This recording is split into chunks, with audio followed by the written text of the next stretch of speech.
Hello and welcome to today's build.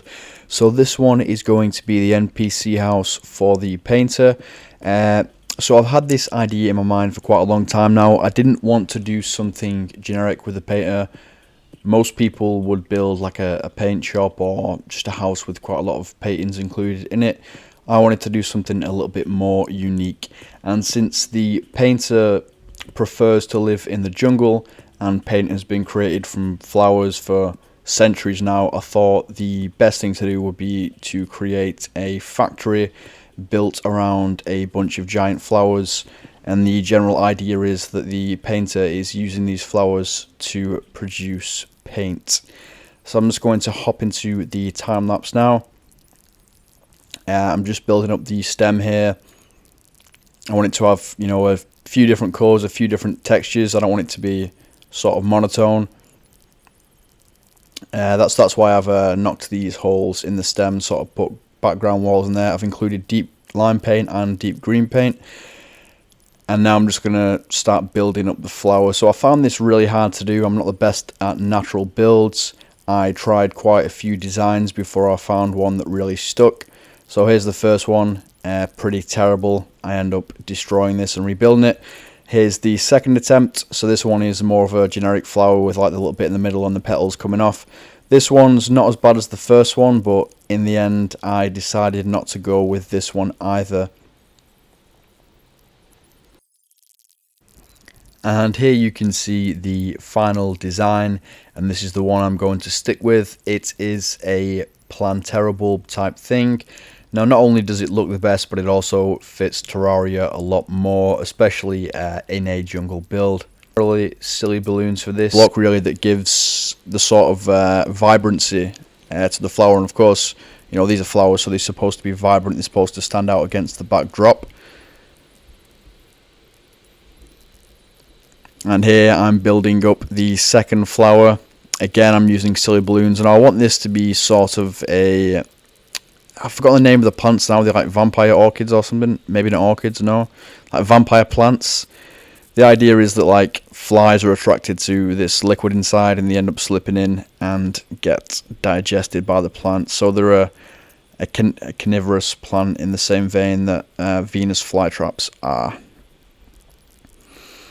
And here's the attempt at the third flower. Again, I go through at least one design before I find one that sticks.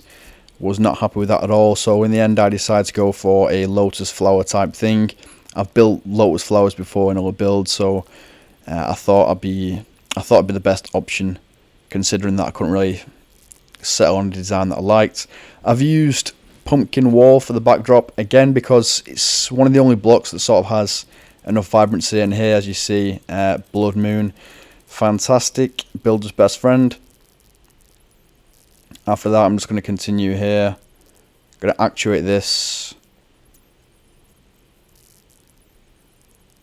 Now, I would have liked this to be a little bit more vibrant in terms of colour, but because I need it to be actuated for functional reasons, it is going to be a little bit darker. So I'll start here just building up the main sort of pod of the factory where the actual painter is going to live.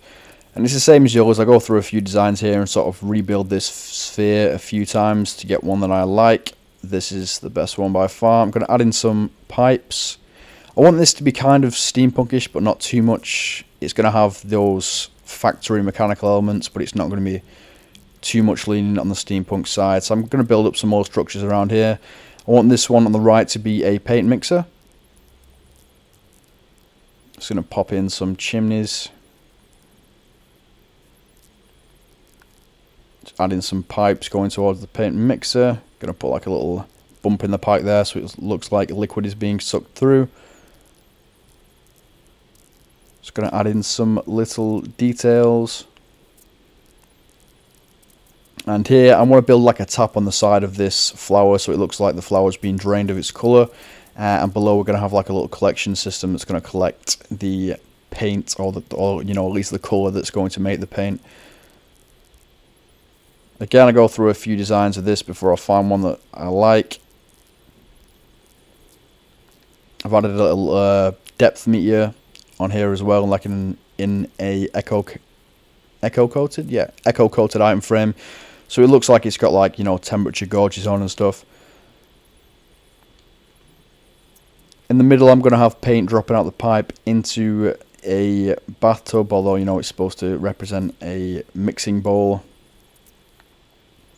And I'm going to add in some colour as well to the paint mixer, so it looks like these colours are being fused together, and a little heating system at the bottom with that campfire.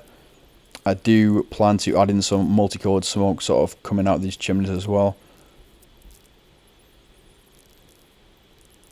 Just going to finish off the stair design here, give it a sort of factory look.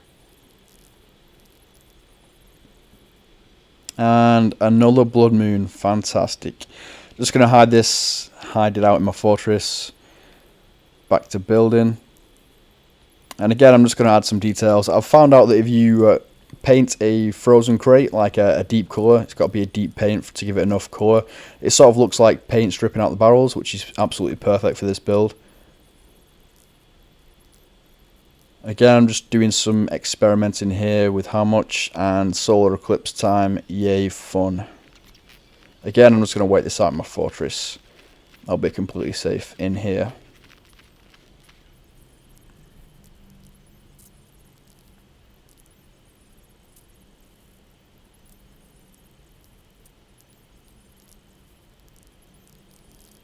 And I'm going to add these little tap things. Now the idea is I want the liquid to be coming out of tubes, the paint, and filling up these crates sort of on a conveyor belt, but I am interrupted yet again by the third blood moon this episode.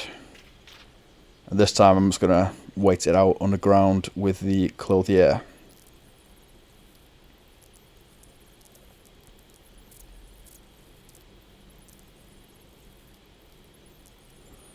Again, I've just put these glass tubes in here so it looks like they're coming out the taps.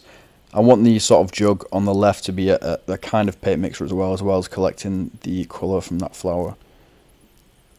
And the idea is it travels on those pipes and then gets put into those crates.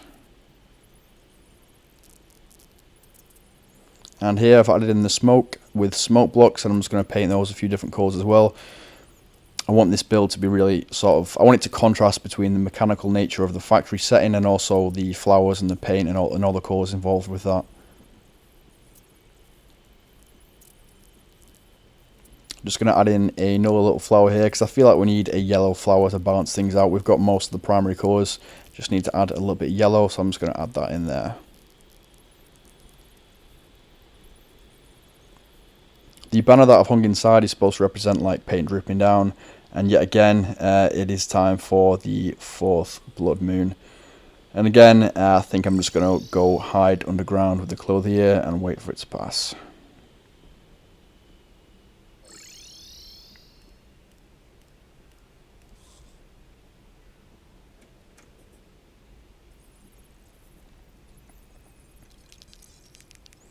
So I'm just going to pop in some plants there. I've also added, during this bit, it's a little bit faster, you can't see out, I've actually used drippers on the pipes, like the honey dripper, and the lava dripper and the water dripper and everything, just because it looks like paint is sort of leaking out these pipes, which is really perfect for this build. It's a great little detail that I absolutely love. I thought of it last minute, and it really gives the build a lot of movement.